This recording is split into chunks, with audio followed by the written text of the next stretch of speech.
8 बजे खबरें बड़ी और खास होंगी, असल वजहों की तलाश होगी।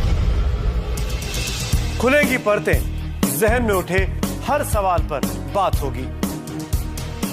हर वो जवाब जो है आपके लिए अहम, जानना है हमारी जिम्मेदारी। देखिए बड़ी खबर, द इनसाइड स्टोरी, सिर्फ